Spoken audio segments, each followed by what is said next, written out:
이 시간 저희들이 누가복음 14장 7절부터 24절까지 말씀을 읽었습니다. 여러분, 제목은 이 앞주와 동일하게 예수님을 따르는 자는 어둠에 거하지 않는다 라는 제목을 가지고 말씀을 나누기를 원합니다. 여러분, 세상의 악한 자는 우는 사자처럼 우리 주변을 맴돌면서 우리가 기쁨에 또 감사에 또 그렇게 행복한 우리의 인생을 살지 못하도록, 예수 그리스도의 제자의 삶을 살지 못하도록, 하나님의 백성의 삶을 살지 못하도록 그렇게 우리를 미혹하고 무너뜨리려 하고 지뢰를 놓고 함정을 파고 덫을 세워놓고 기다리고 있음을 성경이 말해주고 있습니다. 예수님께서도 마태복음 24장에서 할 수만 있거든 믿는 자도 약한 자가, 세상의 약한 자가 그렇게 미혹한다라고 우리에게 말씀해주고 있죠. 그래서 여러분, 이 전 시간에 우리가 두 가지 것을 가지고 약한 자가 함정을 파놓고 우리를 그렇게 미혹하고 넘어뜨리려 한다라고 말씀을 나눴죠. 그 하나가 뭐냐면 두려움이라고 했습니다. 예수 그리스도 안에 있는 사람들은 두려움이 없습니다. 예수 그리스도께서 책임져 주시고 함께 하시기 때문에 그렇죠. 아무리 폭풍이 일어나도 갈릴리 바다에서 파손될 것 같은 그런 폭풍이 휘몰아친다고 해도, 그래서 막 물이 막 넘쳐와가지고 배가 곧 가라앉을 것 같은 그런 위기의 순간이 온다고 해도 예수님은 배에 그 고물을 베고 주무시고 계신 예수님의 모습을 우리는 잘 알고 있죠. 제자들은 이제는 큰일 났다, 죽었다라고 생각하면서 예수님께 와서 예수님을 흔들어 깨우면서 주여 우리가 죽겠나이다 하면서 예수님을 깨웠잖아요. 근데 예수님은 일어나시자마자 우리가 이런 마태복음 8장에서 보게 되죠.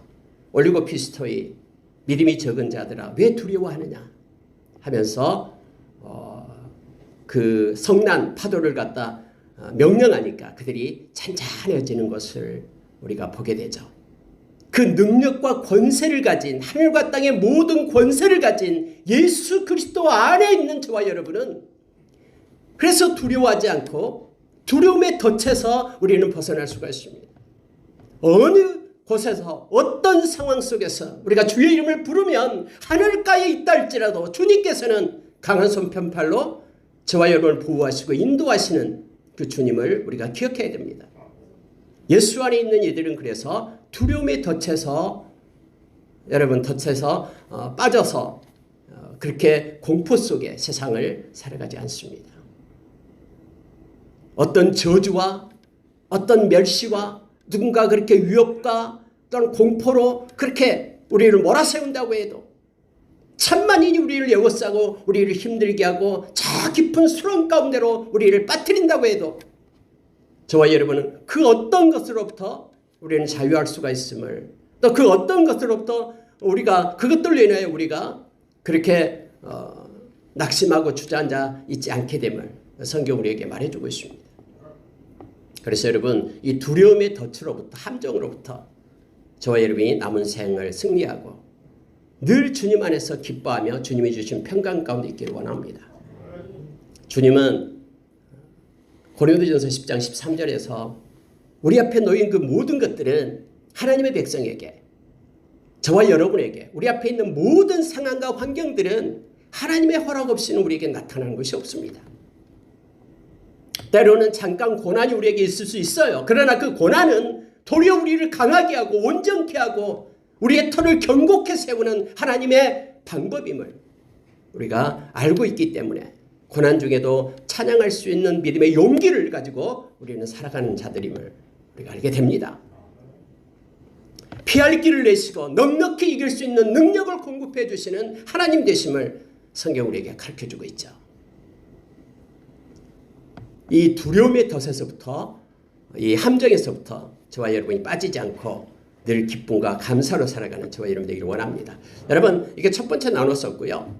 그래서 우리가 예수 안에 있어야지만이 모든 것으로부터 우리가 이길 수 있습니다. 요한복음 16장 33절에서 예수님께서 너희는 두려워하지 말라, 담대하라. 환난이 너희들을 기다리고 있으나 너희들은 담대하라. 내가 세상을 이겼노라 하면서 우리에게 힘을 주십니다. 여러분, 두 번째로 우리 가운데 있는 그 덫이 뭐냐면 늪이 있죠. 늪이. 참 이건 헤쳐나가기가 어려운 늪 중에 하나입니다. 시선의 늪이다. 이죠. 시선. 사람들이 보고 있다라는 거예요. 그래서 여러분 사람 체면 때문에 사람의 눈을 의식해서 나의 마음과는 상관없는 나의 뜻과는 동떨어진 그런 일을 그렇게 행하는 이들이 있잖아요. 근데 여러분 악한 자는요 이걸 가지고 우리를 위협하면서 이 덫을 놓은 거예요. 시선의 눈. 그래서 많은 이들이 여기에 넘어갑니다. 헤로드 왕도 세례 요한 죽일 때 그랬고요. 예수님을 십자가에 내줄 때도 본디오 빌라도도 역시 마찬가지로 사람의 소리 때문에 예수님이 죄가 없는 줄 알면서도 넘겨줬잖아요. 그래서 십자가에 못 박게끔 그렇게 했잖아요. 이제 망합니다. 당신은 죽습니다. 당신의 자녀들 죽고 모든 예루살렘 성이 불탑니다. 라는 에레미야의 예언에도 이 시드기야 왕은 사람들이 어떻게 생각할까 봐 그게 두려워서 바벨론에 항복하지 못하고 도망치다가 잡혀가지고 자기 눈앞에서 자식들, 자기 또 부인들 다 죽고 자기는 두 눈이 뽑혀가지고 사천리 길을 바벨론까지 묶인 채로 그렇게 끌려가게 되잖아요. 예루살렘 성전은 불타고 모든 예루살렘 성은 불타가지고 잿더미가 되고 다 포로가 돼서 굴비 엮던 엮은 채 곳곳으로 전쟁 노예로 끌려가게 됐잖아요. 여러분 이처럼요 사람의 시선 이것 때문에 우리는 위선적인 삶을 살고 이런 결과가 너무너무 크다라는 것. 네, 여러분 저와 여러분이 이러한 함정으로부터 벗어날 수 있는 것은 우리의 시선을 땅에 고정하는 것이 아니라 우리 하나님께 고정할 때만 가능함을 성경 우리에게 말했죠. 사도행전 4장 19절에서 산헤드린 공연들 앞에 그들이 이 초라한 베드로 요한을 막 때리면서 앞으로는 절대로 예수의 이름으로 말하지 말라라고 얘기할 때 하나님 앞에서 너희 말 듣는 것이 너희 말 듣는 것과 하나님 말씀 듣는 것 어느 것이 옳으냐 판단해봐라. 우리는 보고 들은 바를 말하지 않을 수 없다라고 외쳤던 그들의 믿음의 용기를 우리는 기억합니다. 갈라디아서 1장 10절에서 사람을 좋게 하랴 하나님을 좋게 하랴 내가 사람을 기쁘게 했다면 나는 그리스도 종이 아니다라고 고백한 바울 사도의 그런 용기 믿음의 용기를 우리는 기억합니다. 엄청나게 뜨거운 풀무불을 만들어 놓고 한 번만 절해라 그러면 살려줄게 하는 그런 느부갓네살 왕 앞에서 믿음의 그런 그 아벳누고 친구들 다니엘 친구들 그들은 내가 죽을지언정 금상 앞에 절할 수 없다라고 말했던 믿음의 용기는 하나님께 시선을 고정된 자만이 할 수 있음을 알게 합니다. 여러분 예수님께서 어떤 상황 속에서도 하나님의 뜻을 행하는 자로 선다라고 말씀했죠. 요한복음 4장 34절에서 예수님께서는 배가 고팠습니다. 수가성 우물가에서 앉아있는데 그 여인을 만나고 여인이 이제 메시아 예수님을 알고 그 마을로 가서 내가 그리스도를 만났다 하면서 가서 전하기 위해 갔죠. 그때 제자들이 먹을 걸 가지고 어디서 얻어왔는지 가지고 왔어요. 예수님께. 예수님 배고프죠? 이거 좀 드세요. 근데 예수님께서 하신 말씀이 요한복음 4장 34절입니다. 나의 양식은 나를 보내신 이의 뜻을 행하는 것이 나의 양식이다. 그것을 온전히 이루는 것을 기뻐하는 것이다. 라고 말했던 걸 보게 됩니다. 그래서 여러분 예수님은요. 그의 모든 삶이 어떤 위협과 그리고 어떤 방해와 또 주변에 많은 사람들의 그러한 노력에도 불구하고 예수님은 하나님의 뜻을 행하는 것을 그의 삶의 목적이 되고 이유가 됐음을 알게 됩니다. 그래서 십자가에 못 박혀 있어서 예수님께서 죽으시잖아요. 그게 하나님의 뜻이었기 때문에. 로마서 5장 8절의 말씀처럼 그렇게 하는 것이 하나님의 뜻이었어요. 우리를 향한 하나님의 사랑이었어요. 확증이었어요. 우리를 살리기 위하여 당신의 아들을 십자가에 놓으신 거예요. 그래서 예수님이 십자가에서 우리를 살리신 거잖아요. 우리가 이처럼 봤던 모든 그런 믿음의 용기를 가진 하나님의 사람들 모두가 다 시선을 하나님께 고정한 사람들이었습니다. 사람의 시선의 함정에 늪에 빠지지 않고 사드락과 메삭 아벳느고, 바울, 베드로, 또 많은 믿음의 선진들이 그렇게 당당하게 시선의 늪을 벗어나서 하나님 앞에 영광 돌렸음을 알게 됩니다. 여러분, 오늘 세 가지 것을 이제 늪이 세 가지, 함정이 세 가지 있는데 이걸 나누려고 합니다. 세 번째로 오늘의 늪이 뭐냐면요, 이 교만과 열등의 함정을 악한 자는 팝니다. 그래서 내면적 겸손을 보이라라는 소제목으로 이사의 말씀을 잠깐 나누겠습니다. 여러분 7절, 우리가 읽은 말씀 7절 한번 보십시오. 여기 보면 예수님이 지금 한 바리새인 지도자 집에서 초청을 받아서 지금 식사를 하고 있는 중이에요. 그런데 7절에 가만히 보니까 7절에요. 청함을 받은 사람들이 높은 자리 택함을 보시고 그들에게 비유를 말씀하여 이르시되, 이렇게 되어 있죠. 아니, 그 바리새인 집에 여러 사람들이 초청을 받았잖아요. 근데 온 사람들이 모두가 다 이 높은 자리를 탐하고 있다라는 것을 알게 됩니다. 사람들 앞에서 자기가 잘 보이려고 높아진 모습, 자기는 넉넉히 이 자리에 앉을 만한 그러한 지위가 있고 명성이 있고 사람에게 잘 보이려는 그런 사람들, 서로 좋은 자리에 앉으려고 탐하는 것을 예수님이 보신 거예요. 그러면서 예수님께서는 비유로 말씀을 해주신 내용이 7절부터 11절까지 말씀입니다. 여러분, 예수님께서 말씀하신 핵심이 뭐냐면 내면적인 겸손함을 가지라라는 거예요. 그래서 여러분, 뭔가 잘 보이려고 자기 스스로 생각하는 것에 따라서 이 상성, 높은 자리에 앉으려고 하지 말라라고 지금 말하고 있습니다. 여러분, 세상의 논리와는 전혀 다르죠. 세상은 자기를 드러내야 되고 자기를 알려야 되고 홍보해야 되고 그래야지만 이 사람이 인정해 주고 이걸 찾아가는데, 우리 주님은 사람에게 보이려는 것이 아니라 우리의 중심을 보시는, 내면을 보시는, 동기와 의도를 아시고 헤아리시는 그런 하나님을, 우리 주님을 보라라고 우리에게 말씀해주고 있는 것입니다.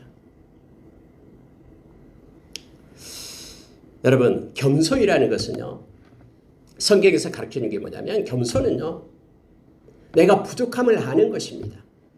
뿐만 아니라 하나님의 은혜 가운데 있다라는 것을 의식하는 것이 겸손입니다. 하나님의 은혜를 떠나버리면은, 여러분, 우리는 겸손을 아무리 하려고 해도 그것은 꾸며낸 겸손이 될 수밖에 없습니다. 모조품 겸손이에요. 내가 부족하고 나는 하나님의 은혜를 입고 은총을 입었다라는, 그래서 하나님의, 우리 주님의 말씀이라면은 나는 순종하는 것이 겸손이다라고 여러분 성경 우리에게 가르치며 우리로 하여금 그렇게 하게끔 예수님께서 우리에게 말씀하고 있음을 보게 됩니다. 자리는 누가 정해주냐면요, 초청받은 사람이 정하는 게 아니에요. 자리는 초청한 사람이 정하는 것입니다. 예수 그리스도의 사람들은 예수 그리스도가 정해준 자리에서 감사함으로 순종하며 말씀을 따라 사는 것이 겸손임을 알게 합니다. 그래서 여러분, 예수님께서는 그들 향해 말하면서 11절에 이렇게 말하죠. 무릇 자기를 높이는 자는 낮아지고 자기를 낮추는 자는 높아지리라. 이것은 여러분 외적인 것을 말하고 있는 게 아니에요. 내면적 겸손을 말하고 있는 거예요. 그래서 여러분, 자기를 높이는 자는 낮아지고, 우리말은 잘 표시가 안 납니다. 그리고 자기를 낮추는 자는 높아지리라. 여러분, 낮아지고 높아지리라, 이건 수동태예요. 내 스스로 낮아지고 내 스스로 높아진다는 게 아니라 내 마음이 그렇게 겸손할 때 하나님께서 너를 낮추고 하나님께서 너를 높이겠다라는 말씀입니다. 살아계신 하나님의 개입을 말하고 있는 말씀인 거예요. 누구에 의해서? 하나님에 의해서. 우리가 높아지고 낮아지고 우리가 겸손을 주님께 보일 때 그렇게 말하고 있습니다. 여러분 성경의 곳곳에서는 겸손한 자에게 하나님의 은혜를 베푸시고 야고보 선생님이 말했죠. 교만한 자는 하나님의 대적이 된다고 말합니다. 하나님의 이길 자가 있습니까? 없습니다. 잠언서에서는 교만은 넘어짐의 앞잡이 선봉이다라고 말하고 있죠. 이사야 선지자는 이사야서 57장 15절에서 하나님은 겸손한 자와 함께한다고 말합니다. 그리고 겸손한 자의 영을 소생시키겠다라고 말합니다. 그래서 함께하며 교통하며 친밀한 가운데 있겠다라고 말합니다. 우리 주님은 나는 마음이 온유하고 겸손하니 라고 말했죠. 왜 예수님이 겸손합니까? 하나님께서 주신 그 뜻, 하나님께서 주신 그 자리에서 끝까지 충성한 예수님이었기 때문에 그렇습니다. 여러분 어떤 사람은 이 열등감 속에 있습니다. 원래 열등감이 없는 사람이 어디 있겠습니까? 있어요. 근데 여러분 이 열등감도 실은 교만의 일종입니다. 내가 비록 부족하지만 하나님의 은혜로 내가 나된 것이 하나님의 은혜라고 생각하면 하나님 말씀에 순종하면서 가는 것입니다.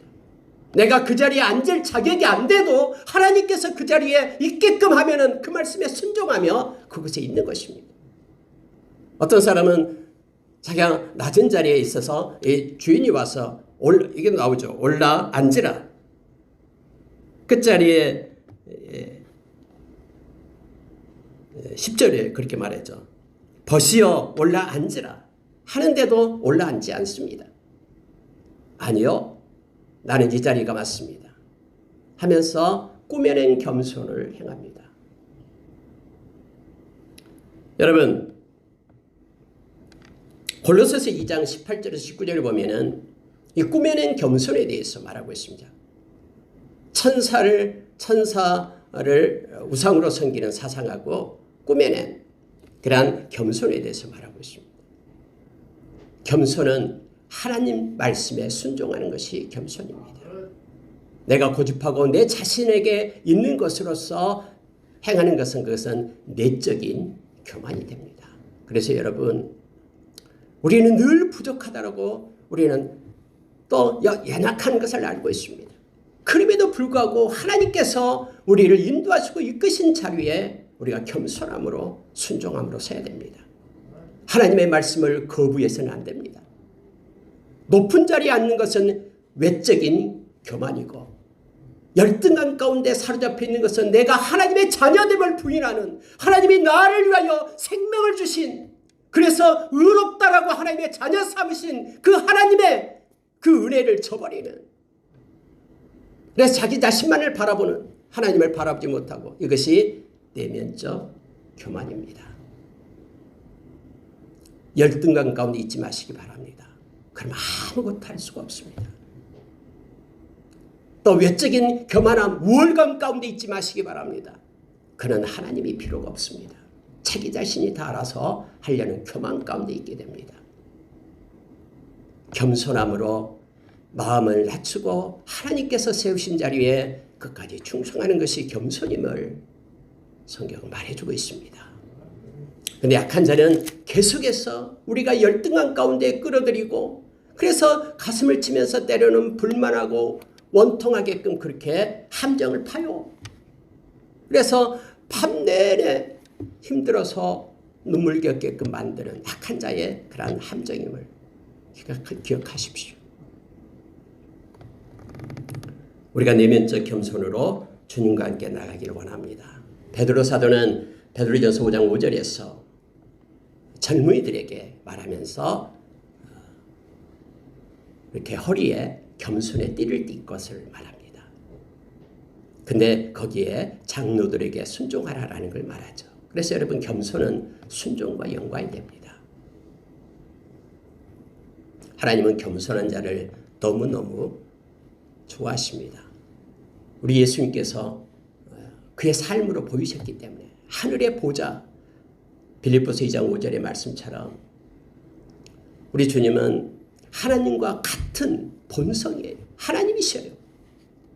그런데 우리를 섬기기 위하여 낮고 낮은 이 땅에 우리를 섬기기 위하여 오셨잖아요. 겸손함으로.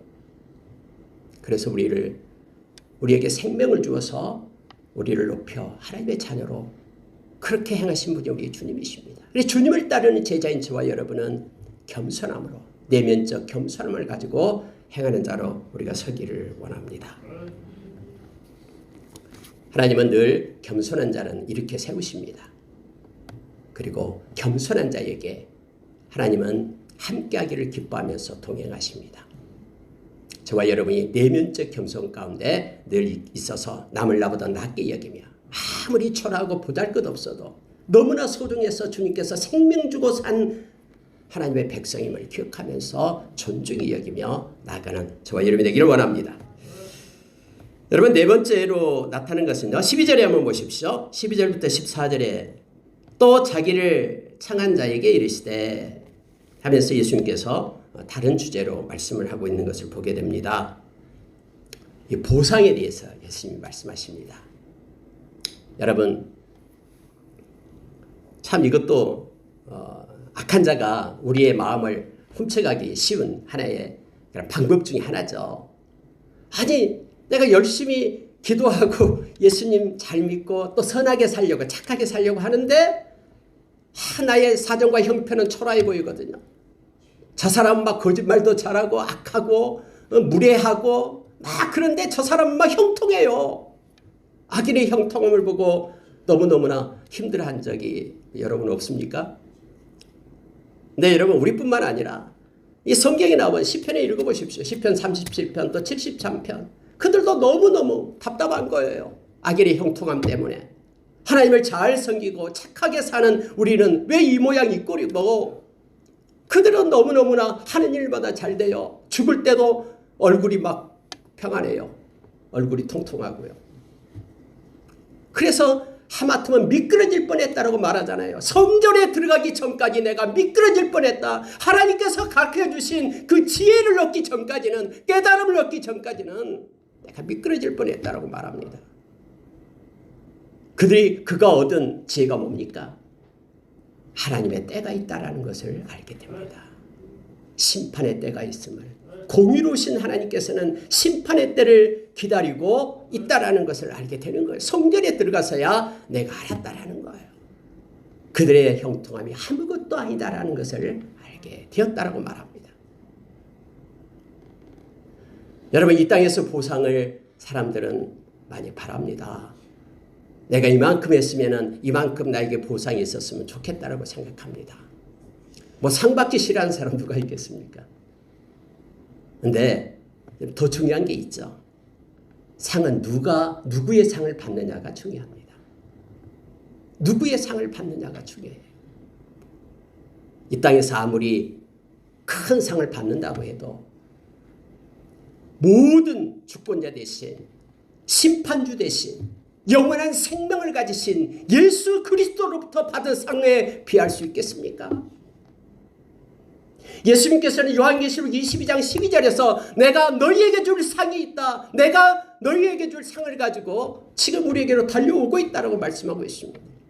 주님 앞에 섰는데 주님으로부터 받을 상이 없다 그러면, 다 이 세상에서 받아버리고 받을 상이 없다 그러면은 그때 얼마나 마음이 아프겠습니까? 여러분, 오늘 12절부터 14절 말씀 가운데 특히 14절을 보십시오. 그리하면 그들이 갚을 것이 없으므로 내게 복이 되리니 이는 의인들의 부활 시에 네가 갚음을 받겠습니다 하시더라. 여러분, 여기서 중요한 게요, 의인들의 부활 시라고 하는 의인들, 저희 뭐 의인들이에요. 우리가 뭐 경건해서 뭔가 선한 일을 해서 의인이 아니라 예수님께서 대신 우리의 죄값을 다 갚아줘서 우리가 예수님의 보혈로 의롭다함을 얻었어요.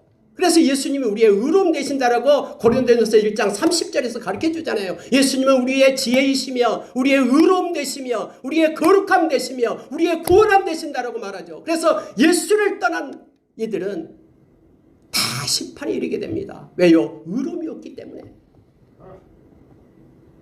그래서 저와 여러분은 의인이에요. 의인들이에요. 그래서 의인들로 부활하게 될 겁니다. 그런데 만약에 자기가 예수님의 보혈을 의지하지 않는 사람은, 예수님의 보혈을 믿지도 않는 사람은 이 땅에서 다 보상받으려고 하겠죠. 의인의 부활시가 없기 때문에 그들에게는. 근데 우리는 그들 부러워서 견눈질해서는 안 된다라는 겁니다. 이 부활이란 단어를 또 믿어야지만이 주님의 상을 기대할 수 있습니다. 어떤 사람들 말하잖아요. 무슨 죽어봐야지 알지 부활이 있는지 어쩐지, 이 땅에서 잘 먹고 잘 살면 그대로 땡이지, 이렇게 말하는 사람들 있잖아요. 근데 그들의 말에 믿는 자들마저 삶을 집어넣어요. 그래서 우리도 마치 부활이 없는 것처럼, 이 땅에서 다 받아서 누릴 것처럼 짧은 세상 그렇게 살려고 한다니까요. 그래서 불평하고 원망하면서 왜 저들은 저렇게 잘 사는데 우리는 이러냐고 하면서. 또 하나가 있는데, 여러분, 네가 갚음을 받겠습니다. 수동태로 썼잖아요. 네가 갚음을 받는다. 누구로부터요? 하나님으로부터, 우리 주님으로부터요. 근데 진짜 주님이 갚아줄까? 이거 잊어버리지는 않을까? 주님께서요? 이 노트에 기록해 놨을까? 이거 못 믿으면은 이 땅에서 보상받으려고 아등바등 하겠죠. 그러나 주님은 실수하지 않습니다.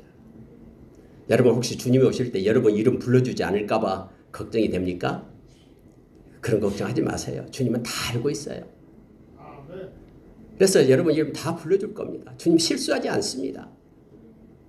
그 주님을 아는 이들, 그들은 이 땅의 상이 아닌, 오늘 성경에서 그렇게 말해준 것처럼 네가 갚음을 받겠습니다. 그러니 너희에게 복이 있다. 이 땅에서 보상을 받지 않는 너희들은 복이 있다라고 주님이 지금 말씀하고 있잖아요. 여러분 이게 말씀해 보십시오. 12절이에요. 또 자기를 창한 자에게 이르시되 네가 정심이나 저녁이나 베풀거든 벗이나 형제나 친척이나 부한 예수를 청하지 말라. 두렵건대 그 사람들이 너를 도로 청하여 내게 갚음이 될까노라. 여러분 갑자기 두렵건대를 왜 씁니까? 주님이 갚아줄 것, 보상으로 줄 것은 만약에 말하면 100억이라면은 이 땅에서 받은 것은 10,000원밖에 보상을 못 받아요. 근데 많은 보상, 100억 보상을 받아야 되는데 두렵건대 10,000원짜리 보상 받으려고 지금 말하고 있는 것이잖아요. 물론 여러분 그렇다고 해서 뭐 친척들, 친구들 뭐 맛있는 거 사주지 말란 말이 아니죠. 보상을 이 땅에서 받지 못한다 할지라도 그것 때문에 힘들어하고 지치지 말라라는 거예요. 주님이 다 알아서 내가 지금 너에게 줄 상을 가지고 가고 있다라고 우리에게 말하고 있습니다.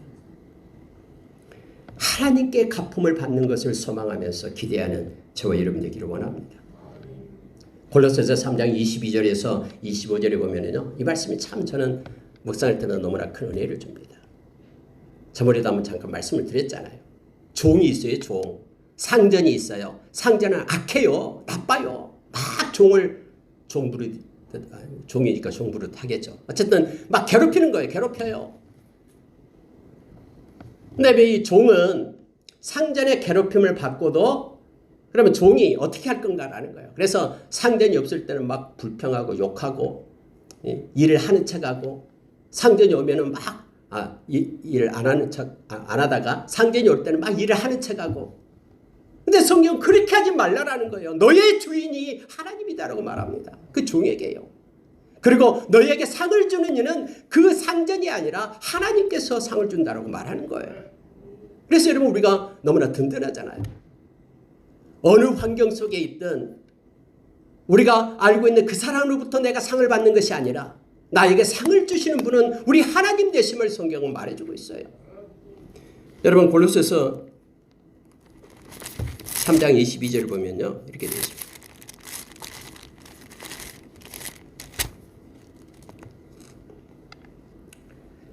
(22절부터) 해서 24절에 이는 기업의 상을 주께 받을 줄 아나니 너희는 주 그리스도를 섬기느니라. 주 그리스도를 섬기는 이들, 그들은 주께 상을 받는다라고 말합니다. 불의를 행하는 자는 불의의 보응을 받으리니 주는 사람을 외모로 취하심이 없느니라. 아멘. 여러분, 이 보상의 지뢰가 곳곳에 놓여져 있어요. 그 지뢰 게임 옛날에 여러분 해보셨습니까? 지뢰 게임요. 이렇게 막 숫자 있어가지고 지뢰 발견하고.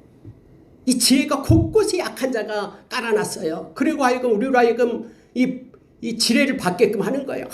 하나님이 왜 이렇게 보상을 안 해주지? 그러면서 막 어떤 불평과 원망 가운데 살도록 감사를 소멸시키고 기쁨을 소멸시키게 하는 것이 이 약한 자의 계획이에요. 이 함정에 빠지지 마시기 바랍니다. 그래서 이 땅에서 우리가 보상을 못 받으면 하나님께서 더 크고 아름다운 것들로 우리에게 보상해 주심을 기억하며 감사를 소멸시키지 않는 저와 여러분 되기를 원합니다. 마지막으로요. 하나님의 나라를 사모하라라는 내용으로 이 말씀 보고 마치겠습니다. 여러분 15절부터 24절까지 보면은 예수님께서 함께 먹는 사람 중에 하나가 이 말을 해요. 무릇 하나님의 나라에서 떡을 먹는 자는 복되도다. 그 자리에서 그렇게 말하니까 예수님께서 이 비유를 말씀을 하십니다. 여러분 하나님의 나라에서 떡을 먹는 자, 이 사람이 말할 때는요. 자기들이 하나님의 나라에 들어갈 것을 생각했거든요. 근데 예수님은 아니다라는 거예요. 여러분 하나님의 나라 가는 자가 많을까요? 더 적을까요? 성경은 더 적다라고 얘기합니다. 그래서 너희는 좁은 문으로 들어가라라고 우리에게 말하잖아요. 근데 많은 사람들이 하나님의 나라에 자기가 들어갈 것처럼 여기에서 말하는 것처럼 그렇게 생각을 해요. 그러면서 자기의 삶은 그런 삶이 아닌데도 불구하고요. 여러분 오늘 이 말씀 가운데서요 우리가 기억해야 될 것이 있습니다. 이 말씀은 너무나 그 내용이 많죠. 그러나 이 말씀 가운데서 간단하게 말씀을 나누면은 이거예요. 그때 당시에는 어떤 잔치를 베풀면요 초청을 2번 합니다. 첫 번째 초청이 뭐냐면은 이 잔치가 있는데 오실렵니까? 라고 묻는 거예요. 그러니까는 지금 사람들이 가겠다라고 그 잔치 베풀면 가겠다라고 말한 거예요. 이게 첫 번째 초청이에요. 그럼 두 번째 초청은 뭐냐면 이제 잔치를 다 배설을 해요. 소를 잡고 뭐 맛있는 거 만들고 잔치를 배설합니다. 그리고 다시 종들을 보내요. 이제 잔치가 준비됐으니까는 초청하는 그런 두 번째 초청을 하는 거예요. 참여해 주십시오. 준비됐습니다. 근데 지금 오늘 읽은 말씀 가운데는 첫 번째 초청에는 그들이 가겠다라고 말했어요. 근데 두 번째 초청에 이미 다 준비됐습니다. 오십시오 했더니 그들이 안 가겠다라고 말하는 거예요. 왜요? 성경에 보니까는 그렇게 나오잖아요. 밭을 샀는데 밭을 보러 간다라고 말합니다. 소를 샀는데 소를 시험해 보겠다라고 말하죠. 장가 들었는데 가서 나는 거기 못 가겠다라고 말하고 있어요. 그래서 이 잔치를 베푼 사람이 화가 났어요. 화가 나. 분노를 해서 종들한테 너는 가서 길거리에 가서 어디 거리에 가서 다 원하는 사람 가서 채워라라고 얘기했어요. 와서 채웠어요. 근데 더 자리가 비었어요. 그래서 이제 길가로 뭐 산울타리로 가서 강권에서 집을 채워라라고 얘기했어요. 그래서 가서 요청해서 채웠다라는 거예요. 그러면서 여러분 마지막 결론이 뭐냐면 24절이에요. 내가 너희에게 말하노니 전에 청하였던 그 사람들은 하나도 내 잔치를 맛보지 못하리라. 주님이 그렇게 말씀하십니다. 여러분 약한 사탄은요 이 분주하게 해요. 우리를요 막 분주하게 해서 어떤 사람들은 너무나 사업이 잘 돼가지고 주일날도 일해야 되기 때문에 하나님 앞에 나와서 예배드리지 못하겠다는 거예요. 막 분주한 가운데 막 돌아가게 해요. 그래서 하나님을 생각하지 못하도록 그렇게 하는 거예요. 악한 자의 속셈이에요. 막 돈은 많이 벌려고 벌어둬요. 그것 때문에 막 하나님을 찾지 못해요. 분주함 중에서도 나를 찾는 것을 잊지 말라라고 주님은 말씀하십니다. 마태복음 24장에 보면 예수님께서 마지막 때를 말할 때예요. 두 사람이 밭에 가서 일을 해요. 근데 한 사람은 데려감을 당하고 한 사람은 버려둠을 당해요. 똑같이 일하고 있어요. 일하고 있는데 이 분주함 가운데 있어도 한 사람은 주님을 바라보는 자예요. 분주함 속에서도. 그런 우리 주님께서 오실 때 데려감을 당하죠. 두 연예인이 맷돌질을 하고 있어요. 함께 똑같은 일을 해요. 근데 한 사람은 데려감을 당하고 한 사람은 버려둠을 당해요. 분주함이 핑계가 아니에요. 여러분 땅을 샀어요. 근데 주님 그때는 간다고 했어요. 땅을 사서 초청을 하잖아요. 땅을 가서 봐야 되기 때문에 못 온다고요. 이미 여러분 이미 땅을 샀으면은 사기 전에 다 땅 살펴봤어요. 이건 핑계예요. 소를 5개리를 샀다 그러면 부자예요. 한 개리가 두 마리씩 하니까요. 굉장히 부자예요. 소를 시험하겠다고요? 소 사기 전에 시험부터 먼저 하고 소를 사잖아요. 이미 시험 끝났어요. 그럼에도 불구하고 싫은 거예요. 하나님의 나라를 사랑하지 않는 거예요. 이미 장가 들었고요. 그것이 핑계가 돼서 못 오겠다고요? 아니에요. 하나님의 나라에 대한 사모가 없기 때문에 그래요. 성경은 분명히 말하고 있잖아요. 디모데후서 4장 7절 8절 9절 말하고 있잖아요. 바울사도가 내가 달려갈 길을 다 달려갔다. 선한 싸움을 싸우고 믿음을 지켰다. 그렇기 때문에 이제 이후로 나를 위하여 의의 멸류관이 준비되어 있다. 나뿐만 아니라 그의 나타나심을 사모하는 모든 자에게라 라고 말합니다. 주님의 오심을 사모하는 자, 하나님의 나라를 사모하는 자, 그는 악한 자의 함정에 분주함의 함정 속에 빠지지 않습니다. 그러나 이 땅을 바라보고 하나님의 나라를 사모하지 않을 때 이 분주함이 그를 끌고 가요. 결국 그래서 평생 일만 하다가 분주함 가운데 있다가 심판받고 지옥에 가게 됨을 알게 합니다. 여러분 이 함정에 저와 여러분 빠지지 말아야 됩니다. 이 성공의 어둠 가운데 있어서는 안 됩니다. 막 세상에서 성공했다고 엄청나다고 하면서 이 성공의 함정에 세상의 성공의 함정 여러분 그래봤자 우리가 히브리서 9장 27절 말씀처럼 한 번 죽는 것은 정해져 있고 후에는 심판이 있음을 성경 말합니다. 악한 자는 늘 우리를 분주하게 하면서 우리를 끌고 갑니다. 이 함정에 빠지지 말고요. 분주함 중에서도 눈을 들어 우리 주님을 바라봐야 됩니다. 그래서 빠지지 않으려면 하나님의 나라를 사모하는 것입니다. 눈에 보이는 이 땅이 아니라 보이지 않는 것을 더 중하게 여기고 하나님의 나라를 사모하는 자.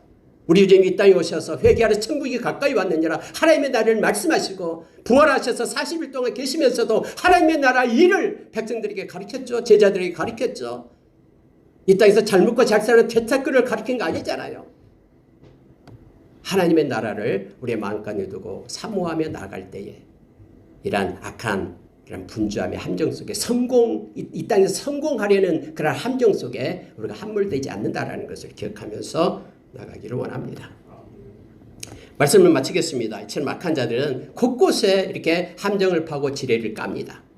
그러나 저와 여러분이 예수 안에 거하고 주님의 뜻을 가지고 그게 우리 인생의 목표가 되어 살아가고 내면적인 겸손을 가지고 또 하나님께 이 땅에서가 갚음이 아니라 하나님께 보상, 갚음을 원하면서 하나님의 나라를 사모할 때 우리는 이 순례의 길, 나그네 길, 여행의 길을 잘 마치고 우리의 본향인 하나님의 나라에 안착해서 잘했다 칭찬받는 그리고 하나님 나라의 영광에 이르게 되는 저와 여러분이 될 줄 압니다. 기도하겠습니다.